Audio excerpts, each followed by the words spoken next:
So today we are, Kevin Crawford and I are going to talk about freedom, permission, and grace, which is one of our passions, one of the core values of Creo. I think it's really important if you want to see a decentralized movement where everybody plays, priesthood of all believers. You got to have a culture of freedom, permission, and grace. So when I say that, Kevin, what are some of your um, the initial things that come to your mind when you think about creating a culture of freedom, permission, and grace? I think the word you said before all that is the culture of it.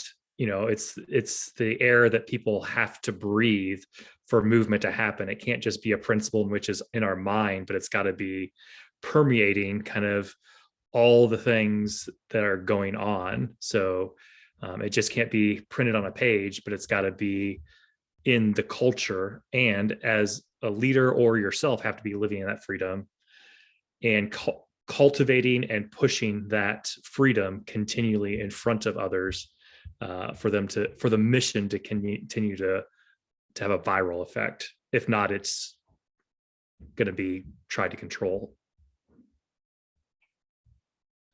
Yeah, so I know there are always people that hear these sort of conversations and they're like, well, first prove to me that Jesus wants us to do this. So maybe you could start off by giving a little case for the case for Christ. Maybe you could start off by giving us a case for why this is important and matters. Well, I think if we truly are disciples of Jesus, walking in his way, I think we have to, and he is our rabbi and teacher. It's both his example and exhortation towards that freedom of the mission and that moving forward. So if his example is he was with the disciples and sent them out without much training. I also think I recently was looking in Mark chapter 5, and Jesus healed the demoniac, and the demoniac wanted to go with Jesus back to the east side of or the west side of the Sea of Galilee, but he said, no, go home and tell them what I've done to you. And you go to a chapter later, and Jesus comes back to the Decapolis area, and the whole region's been changed. And we can speculate, but the only person that went back in there with the message of Jesus was this guy that was possessed by demons, cutting himself, foaming at the mouth, and in chains. But he met Jesus, and then Jesus said, just go home and tell your story. So you see those examples and exhortations of Jesus giving permission. And also, I think the birth of the church was absolutely a lot of freedom. I mean, we wouldn't have the epistles if there wasn't some accountability and correction to the freedom that the apostles gave to all the churches. Yeah, that's a good point. When's the last time that you sent an email telling your missional community or microchurch or house church to quit getting wasted on the wine that you're taking communion with as a group, and you should probably not be having orgies? And it's a lot of correction to what happens when people take it upon themselves to gather other people in community and start to walk out their faith together. It does get messy, right? Right. It gets very messy. I mean, all the way from licentious as the church at Corinth or to the legalism of the church at Galatia, to becoming pragmatists in Ephesus of just losing their first love but doing the right thing. So all that is a result of freedom and just in time training. Low control, high accountability. I don't know if you guys have talked about that recently, but I think that's a significant aspect when we talk about freedom too. Yeah, you see it really early with Jesus when he sends the disciples out. And the beauty of that is not alone. They went out together in pairs. But most people in most of the circles you and I run in would say super irresponsible to send them out that early, right? Right. And they can't, I mean, he gave freedom and permission very quickly. And then they came back And when they came back, it was time to debrief with Jesus, which is Right. where you get the coaching element. What happened? What did you see? What did you experience? What's the Spirit telling you? This is all opportunity to recap and process together. What an Mhm. important, what a very important example that Jesus showed there, right? Right. Yeah. And I think it really, when we think about giving permission and freedom, it's both to ourselves and to those that we are shepherding and leading in the movement. And so, you can talk about it in two ways. And really, we all come at freedom from different angles. Some of us take advantage of freedom, and some of us don't know how to receive that freedom of living first in the gospel and then living on mission. Because it has to do with our education and our upbringing as disciples of Jesus and how we grew up in our faith, that we have to examine ourselves to say, what are the roadblocks per se that we bring to the table for ourselves, giving ourselves permission to live on mission in creative, unorthodox ways, and giving permission to others. So there's a lot to examine in our own heart when we think about freedom and Mm, permission giving. yeah, yeah.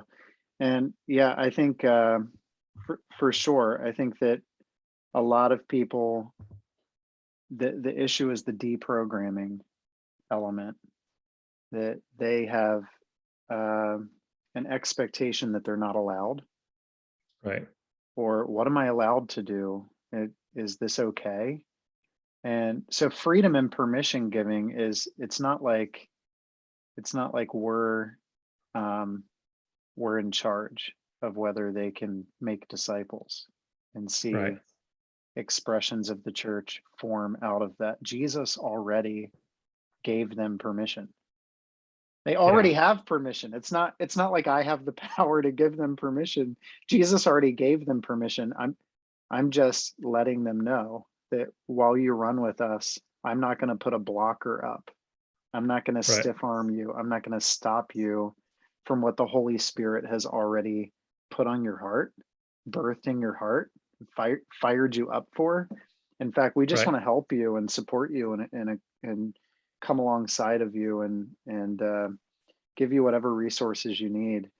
But I think you're right. There are those natural walls or blockers that are there that need to be removed so that people feel the freedom to do what God has already given them the permission and called them to do. Right. And I think we have a great opportunity as we reach people that are far from God, that people are hardwired when they come to Christ, that's all they know is freedom. Like when I became a Christian in high school, it was through a ministry called Young Life, and then it was by a senior sharing Christ with me. He shoved more people in his car that was legal than when I was a junior and senior and I could drive. I shoved more people in my car that was more than it was legal. And then as an 18-year-old freshman in college, I went to a nearby college, and my Young Life leader sent me into a high school as an 18-year-old to start Young Life at a brand new high school. And then one night we were playing Fluffy Bunny, which I don't know if you know what that is, when you shove a bunch of marshmallows in your mouth and you try to say Fluffy Bunny, and a girl was literally choking, and I had to do the Heimlich maneuver in front of all these other high school kids. But that was permission that, not to kill a high school girl. But there was just permission to fly. It was like pushed out of the nest like a baby bird, and I had to flap. And for me, I was hardwired from the very beginning, seemingly, to have that freedom to try.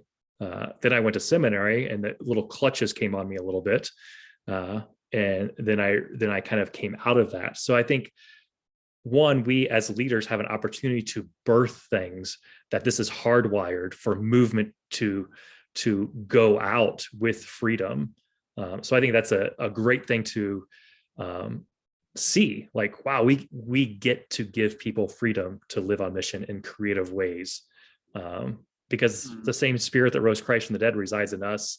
It's the same Spirit that was at Pentecost resides in us. Same Spirit that is moving around the world is in us. So and we have the same word too. So Yeah. Mhm.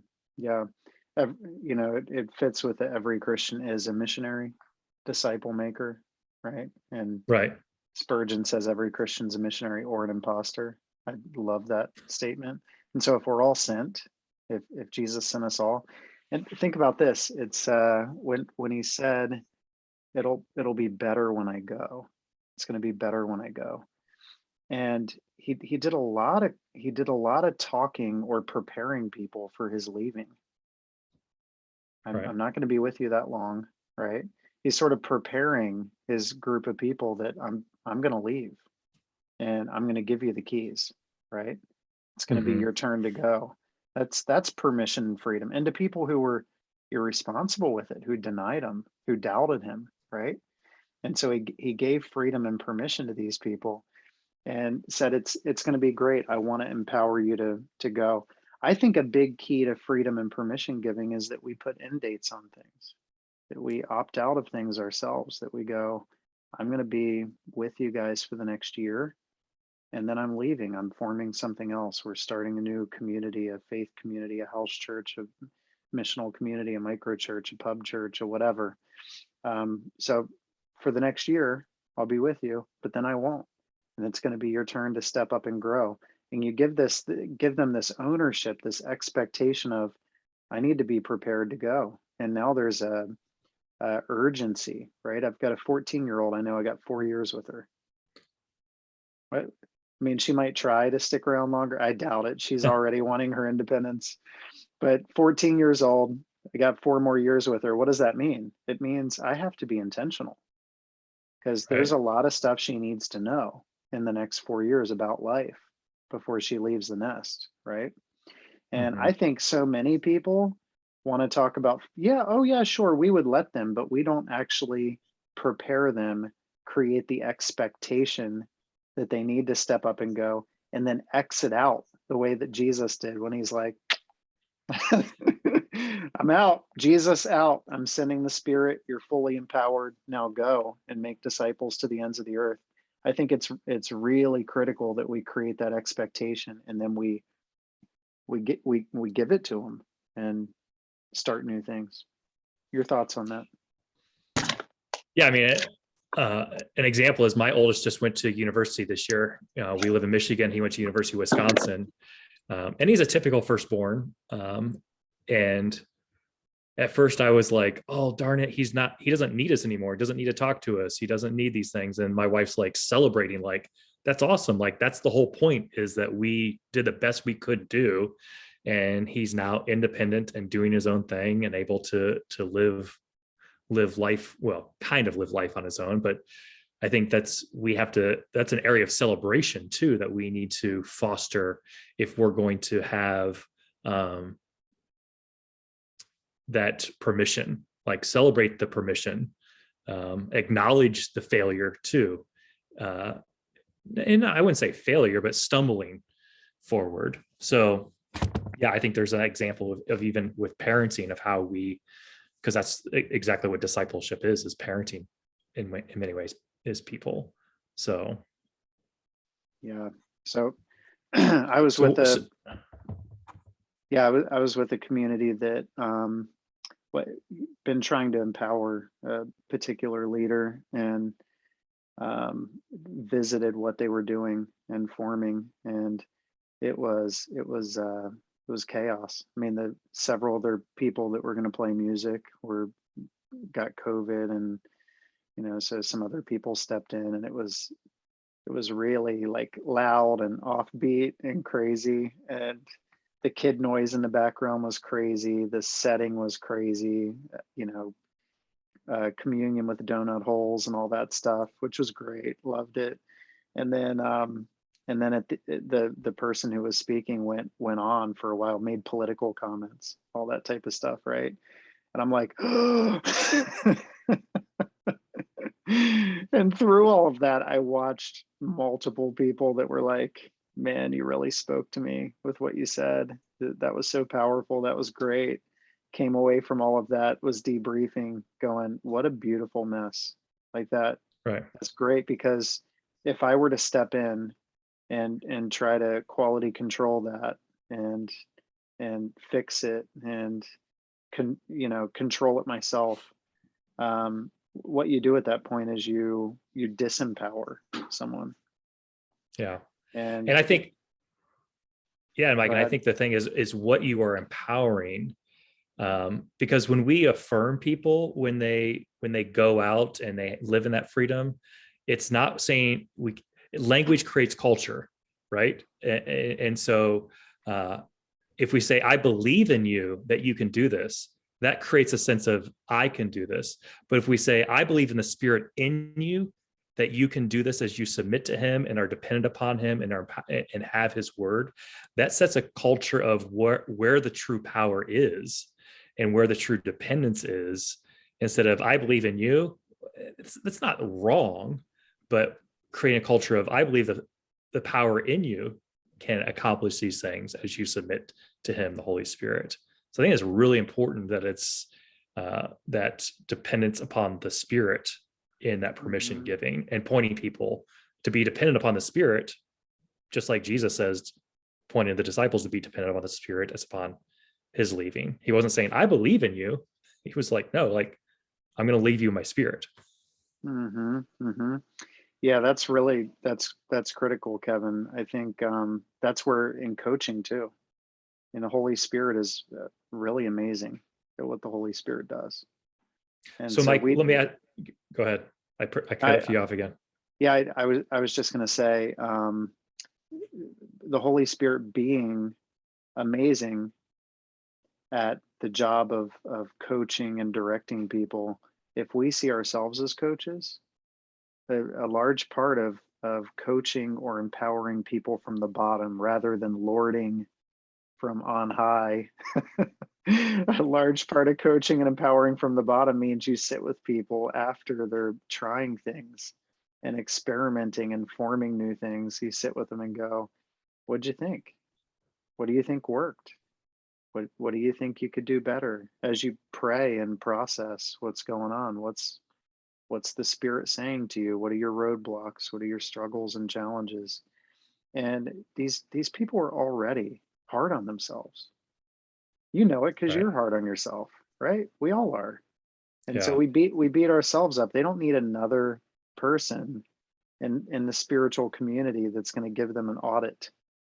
What they need is a encourager that's going to go continue to use your gifts and continue to step out and try things, and as you learn, make adjustments, and God is using this, and the Spirit's going to work all this together for the good. And they need coaches that are going to walk with them, not people that are ready to slap them with rulers and beat them up over whatever they're doing. And that's really critical for a culture of empowerment. Yeah, because people will eventually learn. Like I have 4 boys ranging from 19 to 11, and their table manners are pretty terrible. And my wife is always like, once they get a girlfriend, they'll learn how to eat chicken besides poking it, the chicken breast, and then just holding it like this and chewing on it. And I think that's part of coaching is that it's like they'll eventually learn like it's not what battles I want to fight, but it's like as we're giving people permission, people are going to like you said, Mike, it's people will self-realize things. It's like, yeah, that was probably pretty stupid to do that. If there's that permission of grace. So Mike, when you give that permission to people, what are some fear, like say, hey, I'm only going to be here for a year, or giving people permission, what are some fears or barriers that you've observed in people that have risen that you have identified to help people work through and when there's barriers for them to live in that freedom? Yeah, I think they don't feel like they are good enough. I couldn't do that. Like, I'm not a leader. And personally, anyone who's been a part of our microchurch, I'm always like, I'm a partier, so I'm always inviting more people. And our microchurch had 20 kids in it. which means, there's like 20 adults. There's like 40 people. My house isn't that big. And so people look around and they see kids walking in their sneakers over our couches in the basement. And, there's chaos. And my dog ate 14 cupcakes in the wrappers and is walking through like inflated. It's like big belly. And, it's absolute chaos at times. But they feel like they have to replicate what we're doing. They feel like they have to do it like us. They feel like they have to copy paste. They feel like they have to have a certain level of knowledge and ability in order to be there. And does anyone ever really feel ready? I mean, do you ever really feel ready? Do you think the disciples felt ready when Jesus said, "It's time to go. I'm sending you the Spirit"? I think we got to go step out, and it doesn't have to be big. In fact, you want it to fill up with those who don't yet know Jesus. So maybe you team up with one other person, one other couple, and you think about the people that you feel called to. Maybe it's a workplace, neighborhood, a hobby, interest, whatever. We feel like we're called to be good news in this place to these people, and maybe you realize your own capacity. We can handle 8 adults, and then we're tapped out, which is even better, Kevin, because that means every time you hit 8, you multiply. We as a couple or our home, we can't handle more than that. We'd get stressed out, burn out. So once we hit 8, we're looking to create multiple communities in different spaces, which means empowering more people. And so I think it's not super clean cut. It's not like I tell people, okay, we're going to get to this and then you're going to multiply, and people are like, yes, cool. They're like, I can't do that, and I don't know enough, and my space, and there are all those excuses, and you got to process through all that kind of stuff. And people are like, I don't want to leave these people. I love these people. And you're like, nah, your relationship's going to get better when you go, because all the people that have started microchurches out of us, we're tighter with them because they're doing some of the same things we're doing. They're crying about the same things that we're crying about. The bond is even greater than when they were here under us, because they're like, we watched them grow up. They're like teammates. They're sharing the passion and mission. There's a communitas that has formed because we're all going after some of these same things. There's a development and a depth to those relationships. So I think, probably people feeling like they're not good enough, people feeling like they got to copy paste, people dealing with all the logistical challenges that they have to work through, and all that. You just ask questions. How many people would you be comfortable with having over? What if I helped you think about a story that you could share, and you thought about some people that you wanted to bless in your community, and we could get back together for a cup of coffee or a beer and talk about it. And so you're helping them process in real time as you go. That stuff's really makes a difference. What have you found?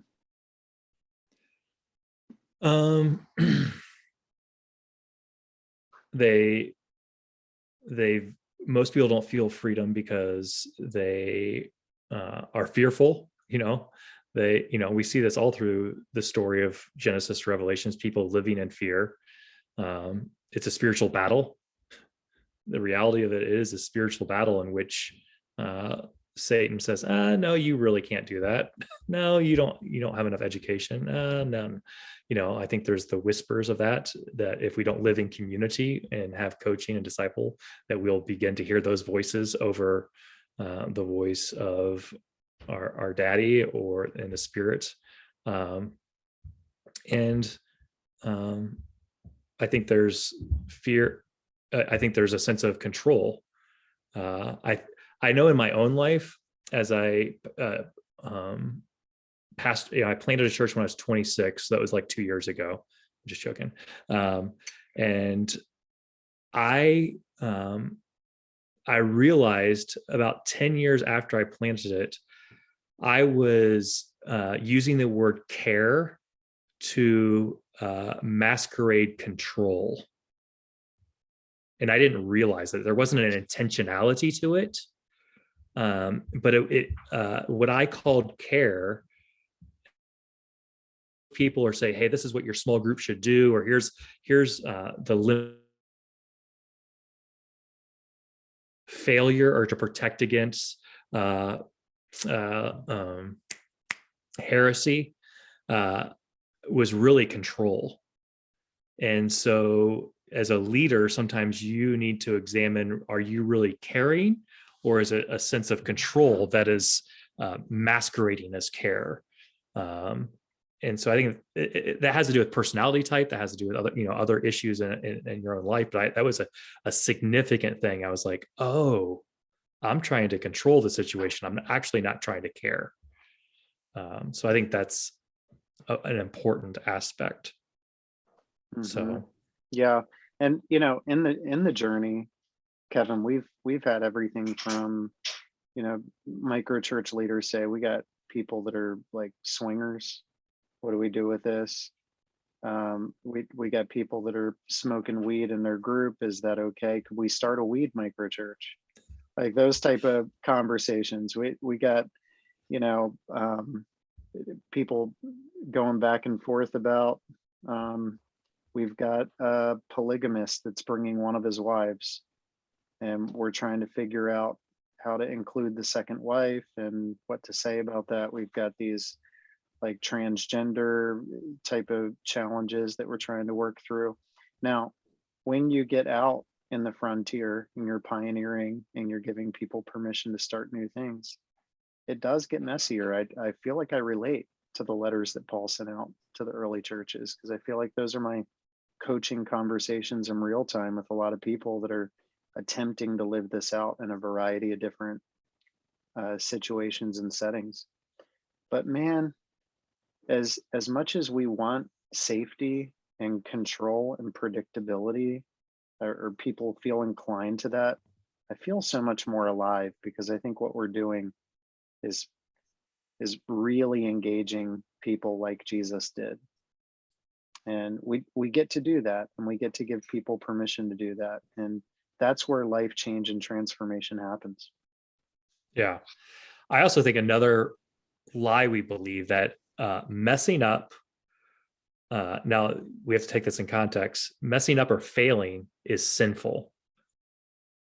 Now, yes, there's messing up and failure that is sinful, but I think we blanket those terms in such a way that if I fail at trying something missionally, then I'm sinning. And that's not true. Now, if you're trying something that is blatantly sin, like, hey, we're going to start a swingers out group, and participate in it, then that would be, yes, wrong and sinful. But I think a lot of people think that failure at trying something or messing up is sin. And that's not true, I don't think.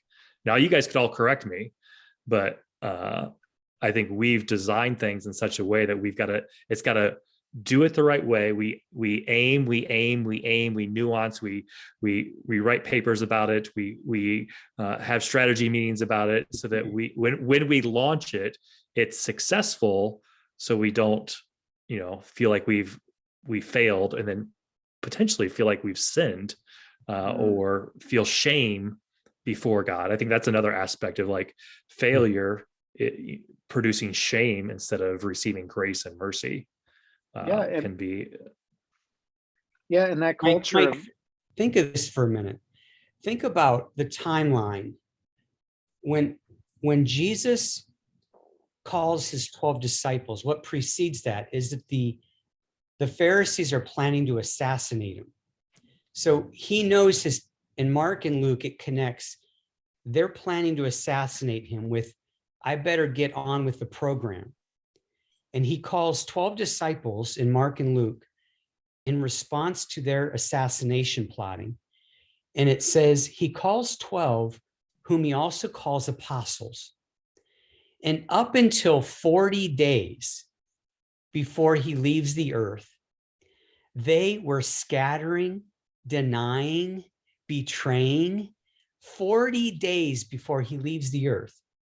Like, I would have never thought to pass the baton to those 12 guys at the state they were in.